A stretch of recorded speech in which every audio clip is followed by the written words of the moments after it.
people, so today we've got a video review of my EP3 Civic Type R.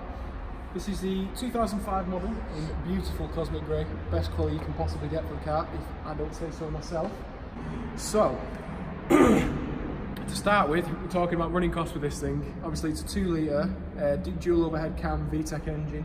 It pumps out about 200 horsepower, I'm not sure what it's doing around nowadays. Fuel wise, not the best, you're talking about 30 miles to the gallon if you're lucky.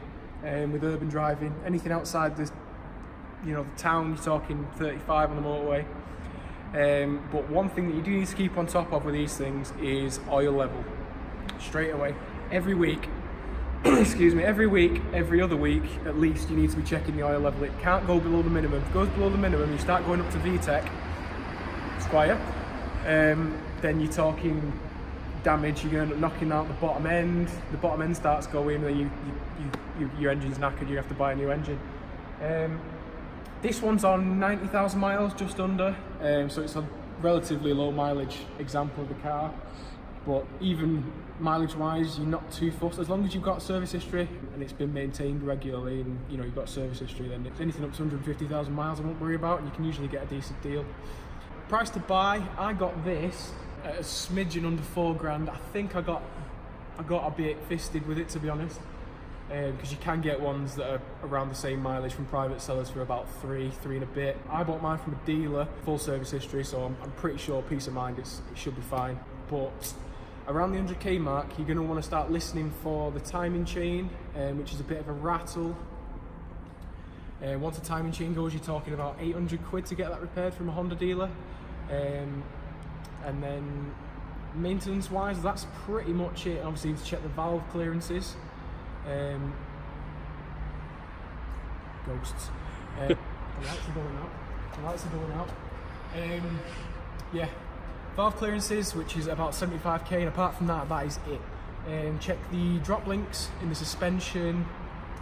Obviously tyres, it's going to go through a lot of tyres. I've been through a set of tyres, all these were brand new when I first got the car.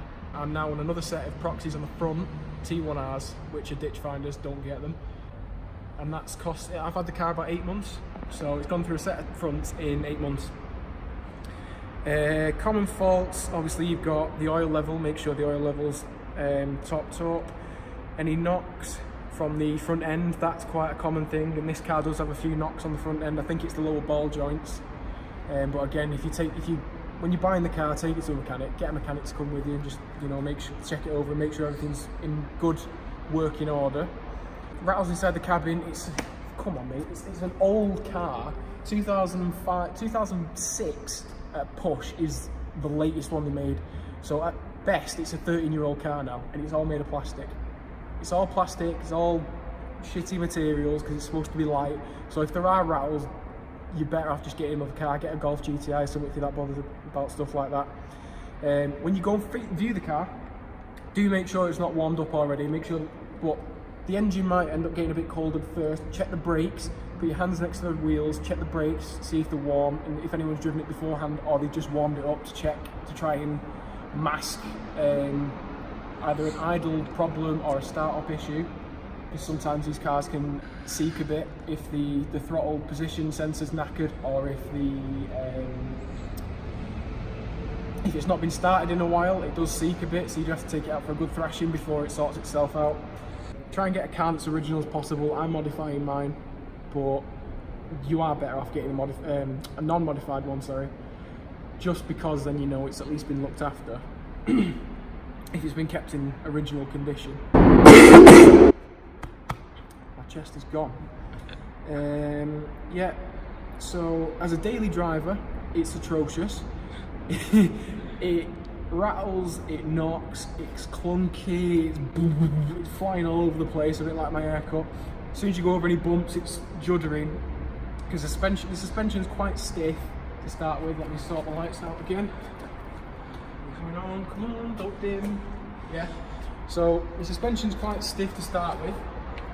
There we go.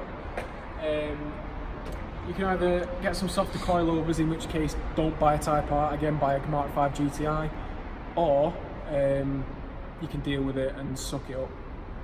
What it's like on track, fantastic. I've took this out on a track, and I had a bit of a battle against the FN2, which is the newer model to this one. Same engine, a little bit heavier and shorter gearing.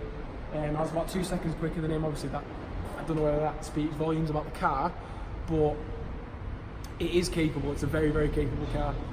And if you get some decent tyres and a good, you know, fast road setup, it is pretty much unbeatable on a B road, unless you've got a four-wheel drive Audi, like an S3 or an RS3 or Golf Rs. You're pretty much going to leave a lot of things dead. And the engine's unreal. I'll put some exhaust note clips in at the end of the video. Boot size, it does say in my notes to get in the boot as a bit of a joke, but there's fucking no chance I'm doing that. Okay, right, let's do it. The cameraman, which is our big man Josh. Do you want to be called Moyo? What do you want me to plug? Instagram. I'll put your Instagram on. Sure. I do have a spare wheel in here, so hopefully the false floor isn't going to crack. I will put your lights on. Oh shit, I'm screen recording. There we go. Right, so FYI, I am about 6 foot, 6'1", and I weigh about a foot that doesn't matter. And 200 kilos. as you can see, if the subwoofer wasn't in here, I need an angle. Here we go. Here we go. There we are.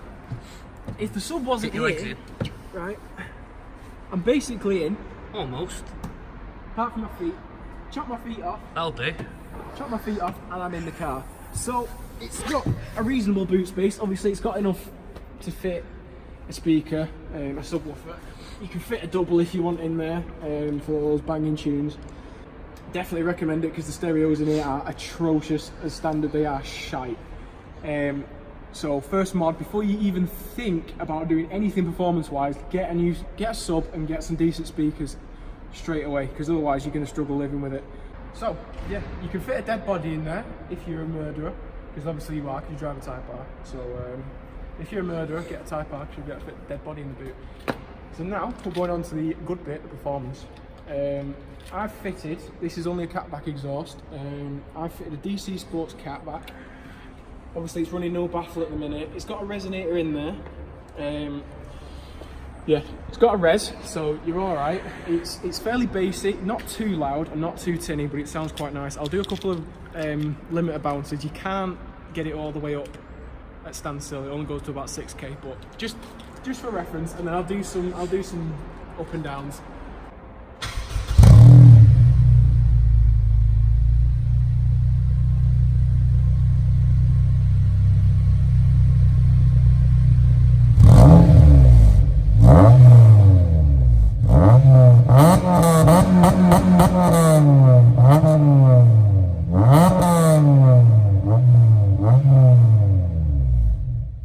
So, to conclude, Civic Type R EP3, best car you can get for the money.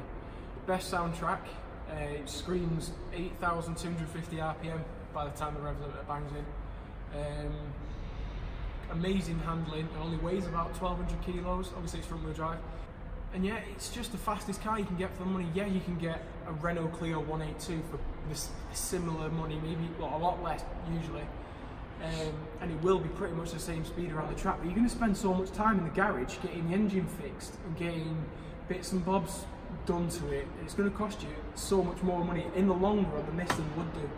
I've spent a lot of money on this thing, but that's only because I've messed it up myself. But if you buy one of these yourself, and as long as you maintain it properly, the consumables, obviously your oil, your tyres and your petrol, there'll be no issues with it. It will never ever let you down. So as a track car, can't go wrong. As a road car, as long as you're willing to put up with a bit, you know, uneven suspension, you know, it doesn't take the bumps too well. As long as you're willing to put up with that, by far best car you can buy. So, thank you for watching. I've got my Instagram in the video. Obviously, I'll put it in here again, and we'll put Josh's in yet again at the end of the video. We'll put 3 in there. Please go follow me, drop a like, whatever, subscribe, do whatever you want to do. And there'll be more videos on this car, so if you like what you see, which you probably don't because it's filthy, then yeah, stick about and you'll see more of both of us. Thank you all.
crossover sounds like in car.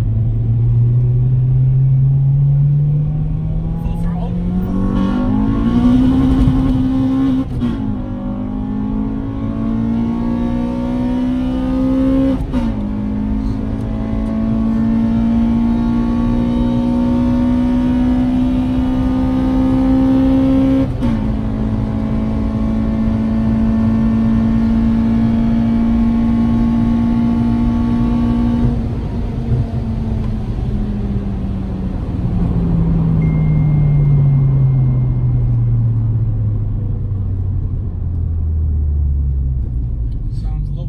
Intake on it. So that's the K&N Typhoon. Cost me about 70 quid, and it's just a short cone filter on the end of a metal stick, basically in the engine bay. But the crossover noise is absolutely amazing. You can hear everything that goes on in the engine, and the actual VTEC crossover, you can